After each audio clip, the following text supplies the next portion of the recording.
મારા ઘરની બાજુમાં કાકા ચોથી વાર લગ્ન કર્યા. મેં કીધું કાકા ફાયદો શું થયો? તે કાકા મને કે ઘોડા ઉપર બેહતા આવડી. કાકા ચોથી વખત ભંગાણા બોલો. ચોથા નંબરના કાકાને લઈને ઘરમાં એન્ટ્રી મારીને તો 3 ચુંદડીઓ લટકતી હતી. કાકીએ પ્રશ્ન પૂછ્યો, સ્વામીનાથ આ આગલી ચુંદડીઓ કોની છે? એ કાકાએ કીધું કે આગલી 3 પત્નીઓની નિશાની હતી. પેલી પત્નીને લાલ કલર ગમતો તો એટલે લાલ ચુંદડી રાખી છે. બીજી પત્નીને કાળો કલર ગમતો તો એટલે કાળી ચુંદડી રાખી છે. ત્રીજી પત્નીને લીલો કલર ગમતો તો એટલે લીલી ચુંદડી રાખી છે. ચોથો ગોખલો ખાલી છે. તને કયો કલર ગમે છે? તો ચોથા નંબર ના કે સ્વામીનાથ તમે હવે ચુંદડીઓની ચિંતા ન કરતા, કાં તો કે હવે અહીં ચુંદડીઓ નહીં ટોપિયું લટકશે. કાકા કેમ એમ કે છો? તો કે મારે તમે 5માં છો. 4 ને તો હું ટીંગાડીને આવી ગયા. ખખડીને પડકારો દેજો, તમે હસી લેજો, હટીને સાહેબ. હા, કારણ હું કાંઈ અમારું કાંઈ સ્ક્રિપ્ટેડ હોય નહીં. અમારું કાંઈ સ્ક્રિપ્ટેડ હોય નહીં. અમે તો આ બધું તમારા મોઢા સામું જોઈને બોલતા હોય. અમે દીકરી વિદાયની વાત શરૂ કરીને તમે લોકો હજડબમ થઈને વોટ્સઅપ પર ઓનલાઈન થઈ જાવ ને, તો અમે દીકરી વિદાયમાંથી વાછડા વિદાયમાંથી વ્યા જાય. કશું અમારું સ્ક્રિપ્ટ કરેલું હોય નહીં. હા, અમારે કલા ગાનારો કોઈ તાનસેન કોઈ દી મોટો હોતો નથી. મોટો હોય છે અમારો કાનસેન, જે અમને સાંભળીને અમને બિરદાવે છે મારા વાલા. એટલે પડકારો દેવામાં નબળા ન પડતા. કાર્યક્રમનું સંચાલન સરસ મજાનું કર્યું હોય યુવાન હાસ્ય કલાકાર તેજસ પટેલ. એની જોરદાર તમને ગળગાથી વધાવો. બહુ સારો માણસ છે. કોઈને પૈસા લીધા પછી પાછા દેતો નથી, એટલે ભેરો રખડે છે વાસરી. પણ આપને મજા કરાવવા છે, આપને આનંદ કરાવવો છે. એટલા બધા સરસ ઠાકોરજીને ધ્વજાજીની અહીંયા પ્રોગ્રામણી થઈ હોય. એનિવર્સરી પણ પૂરી થઈ ને હમણાં. હા, એમની કેટલા વર્ષ થયા? 28. 2 મિનિટનું મૌન રાખ્યું. 25 વર્ષ પછી કમ્પલસરી છે. તમને ખબર નથી નિયમ? 25 વર્ષ જેને પણ થઈ જાય એનિવર્સરી ને, 26 વર્ષથી સવારના પોરમાં ઠાકોરજીની સામે 2 મિનિટનું મૌન રાખવાનું. અને ઠાકોરજીને કહે, હે ઠાકોરજી 25 કાઢ્યા ને એવા બીજા 35 કાઢવા દેજે, બસ. લાલ ગુલાબ ભૂલે ચૂકે ના આપતા. ભાભી સાહેબ ને સફેદ ગુલાબ આપવાનું. શું કામ? કારણ કે 25 વર્ષ પછી પ્રેમ કરતા શાંતિની જરૂર હોય છે. જેટલા પણ બેટા પરણેલા બેઠા છે એ બધા સમજો છો કે પતિ થયો એ પતિ ગયો અને બચી ગયો એ બાજપેયી થયો. હા, એટલે મારા વાલા આનંદ કરવો છે આપણે. સગાઈ ટાણે પત્ની રોમેન્ટિક લાગતી હોય, 35 વર્ષ પછી રોમ એન્ટિક લાગતી હોય છે. હું બહુ ફોન લઈને રમવા વાળો માણસ છું સાહેબ. તમે અહીં મેન્ટલી અહીંયા રહેજો. દુનિયાના તમામ ફળ ફૂલ શાકભાજી છે ને પાક્યા પછી પોચા પડે. કેરી પાકે એટલે પોચી પડે, સફરજન પાકે એટલે પોચા પડે, ટમેટા પાકે એટલે પોચા પડે. એ કિસોડા જેવા છે જે પાક્યા પછી કઠણ થાય. તમે લોકો તુરિયા કહો છો, તુરિયા પાકે એટલે કઠણ થાય. આખા કાર્યક્રમમાં 2-3 કલાક સુધીમાં આમ ના હજડબમ તમારી બાજુ બેઠો રહી. એક વાર દાંત નો કાઢે, એક વાર તાલી નો પડે, આમ ના એટલે સમજી લેજો કે આ તુરિયા માયલો છે. અરે યાર મજા લ્યો ને, ખર્ચો બધો રમેશભાઈ કર્યો, આપણે ક્યાં કઈ લેવા દેવાનું? તમારે એમાં છે કોઈ બિલ દેવાનું? લે યાર કરો ને યાર. હું હજડો ઘણા માણસો પોતાની પ્રાર્થના સભામાં આવ્યા હોય ને બેઠા હોય, એને કોઈ જાતનો રસ જ ન હોય. સાંઈરામ ને બોલાવ્યો ને આવું કેવા વાળા છે ઘણા. એમાં કોઈ હોય એના કરતા બીજા કલાકારને બોલાવવાનો જાય. હવે આ માંડ ગોઠવાનો, તું સાનો મને પડ્યો ને, આવું હોય અંદરો અંદર હાલતું. કોઈની શિખામણ માનવી નહીં. આ મારી તમને શિખામણ. બાબાશ્રીનું માનવું, આ બધા આપણા પૂજ્ય ચરણ છે એનું માનવું. તો જીવનમાં આપણે પણ આપણી કઠણાઈ છે. આપણે વલ્લભાધીશને માનીએ છીએ, વલ્લભાધીશ નું નથી માનતા. બાબાશ્રી ને માનીએ છીએ, બાબાશ્રી નું નથી માનતા. મા બાપ ને માનીએ છીએ, મા બાપ નું નથી માનતા. ઉપર કોઈ છે કે ખાલી ખાલી લાઈટ છે? મને એમ કે ઉપર કોક છે, આટલો અવાજ કોણ કરે છે? હવે જોયું પણ ને માનીએ છીએ, નું નથી માનતા સાહેબ. નકર આપણા ડખા પૂરા થઈ જાય. આપણી કઠણાઈ એ છે કે વોડાફોનના ટાવર ઉપર આપણને ભરોસો છે, પરંતુ પરમ કૃપાળુ પરમાત્માના પાવર ઉપર આપણને ભરોસો નથી સાહેબ.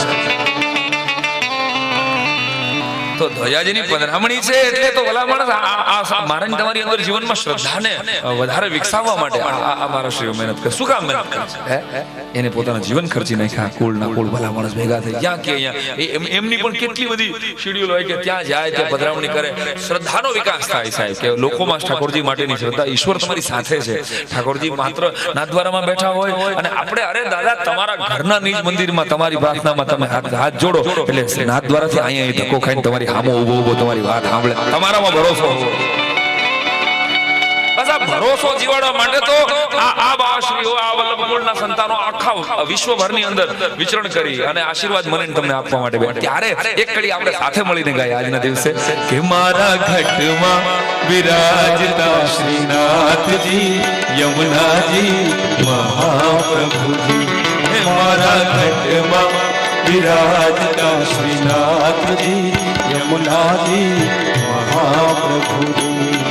મારું મનડું છે ગોકુળમાં રાવણ, મારું મનડું છે ગોકુળમાં રાવણ, મારા તનરાયા ગણિયામાં તુલસીના મારા પ્રાણ જીવન. હે મારા ઘટમાં વિરાજતા શ્રીનાથજી યમુનાજી મહાપ્રભુજી.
ઠાકોરજીની સદાય આવીને આવી મેર વરસતી રહે, આપણા બધા ઉપર ઠાકોરજીનો આશીર્વાદ વરસતો રહે.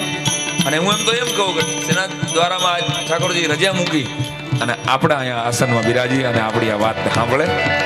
શ્રીનાથજી બોલો, શ્રી યમુનાજી બોલો, શ્રીનાથજી બોલો, શ્રી યમુનાજી બોલો, શ્રીનાથજી બોલો, શ્રી યમુનાજી બોલો, શ્રીનાથજી બોલો, શ્રી યમુનાજી બોલો, શ્રીનાથજી બોલો, શ્રી યમુનાજી બોલો, શ્રીનાથજી બોલો, શ્રી યમુનાજી બોલો, શ્રીનાથજી બોલો, શ્રી યમુનાજી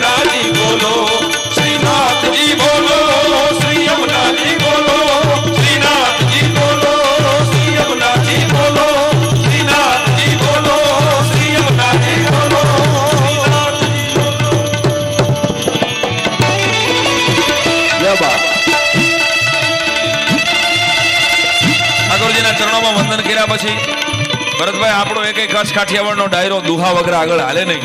અસલ કાઠિયાવાડી એકાદ દુહાથી આજના કાર્યક્રમ રમતો મૂકો. હાલો.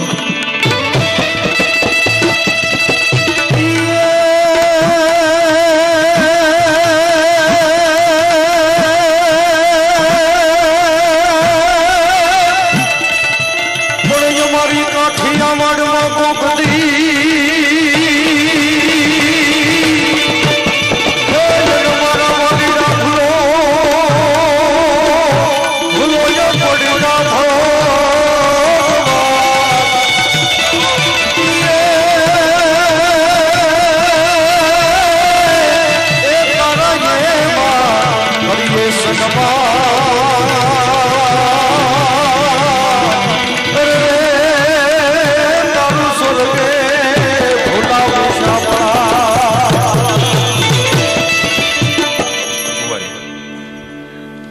કેટલા વર્ષે અમને મુંબઈથી અહીંયા આવી છે, એની ભેગી એની બેનપણીઓ આવી છે, દેવિકના ભાઈબંધો આવ્યા છે. આ રમેશભાઈ તો હજી ડાયરો સાંભળ્યો છે.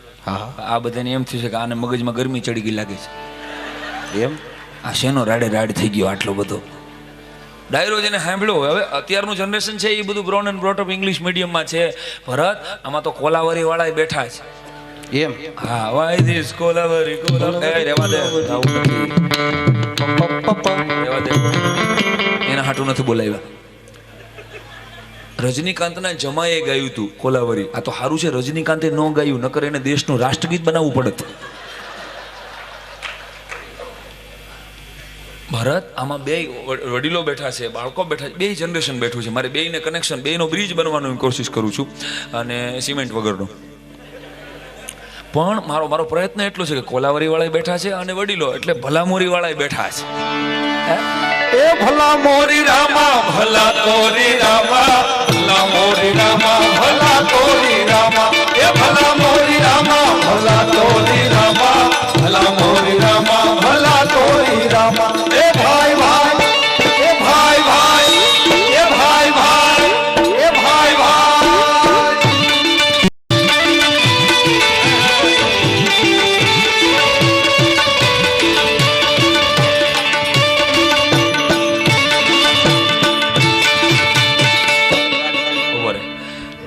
જૂની જ બધી વસ્તુ નવા સ્ટાઇલમાં રિપીટ થઈ રહી છે. આખા ગીત કંઈ ગાવા નથી આપણે, કારણ કે બજેટ તો છે પણ અત્યારે ટાઈમ નથી આપણી પાસે. એવું ન માનતા કે આનું બજેટ નહીં આપ્યું હોય આખા ગીત ગાવાનું એટલે જો એક એક કડી જ ગાય. પણ મારે વાત કરવી છે. આપણે ગીત તો ઘણા બધા ગાય છે, પણ મારો મુદ્દો એ છે કે કોલાવરી વાળા છે અને ભલામરી વાળા. જૂની જ વસ્તુઓ બધી રિપીટ થઈ રહી છે. આ ભલામરીનું બહુ જૂનું ગીત છે. વડીલોને પૂછો કે ભવાઈમાં આવતું નવા પેકિંગમાં આવી રહ્યું છે સાહેબ. બધી જ આપણી જ વસ્તુ બધી આપણને જ બટકી રહી છે જૂની નવી રીતે. હા કઈ રીતે કે આપણો જ રોટલો ઊંચ અભ્યાસ અર્થે વાવશ્રી વિદેશમાં ભણવા ગયો અને પીઝા થઈને પાછો આવ્યો. આપણો જ રોટલો ઊંચ અભ્યાસ અર્થે વિદેશ ગયો અને પછી ઢીલો પડી ગયો છે. જૂની જ બધી. જેને મને પૂછેલું મને કે સાંઈરામ તમારા મતે ડાયરાની વ્યાખ્યા શું? What is the definition of ડાયરો? એટલે મેં કીધેલું, મેં કીધું ભાઈ ગામડું બોલે અને શહેર સાંભળે એનું નામ ડાયરો. એથી આગળ કેવું હોય તો મેં કીધું ભાઈ ચોયણી બોલે અને જીન્સ સાંભળે એનું નામ ડાયરો. એથી આગળ કેવું હોય તો મેં કીધું ભાઈ ભોળ પણ બોલે અને બુદ્ધિ સાંભળે એનું નામ ડાયરો. મને હજી કેવું હોય તો મેં કીધું રોટલા બોલે અને પીઝા સાંભળે એનું નામ ડાયરો. મારી વાતો હસવા જેવી 100% હશે મારા વાલા, પણ હસી કાઢવા જેવો કાર્યક્રમ મારો હરગીજ નહીં હોય, આટલો વિશ્વાસ રાખો. મારા કરતા 4 ગણા રૂપિયા લઈને મારાથી હારા કપડા પહેરીને ઘણા દાંત કઢાવે છે ચેનલોમાં, પણ એના કરતા અમારી વાત જુદી છે એવું હું ગૌરવ સાથે કહી શકું, કારણ કે મારી વાતમાં બાપ ને દીકરી હારે બહેન માણી શકે એવી વાતો કરનારા માણસો છે.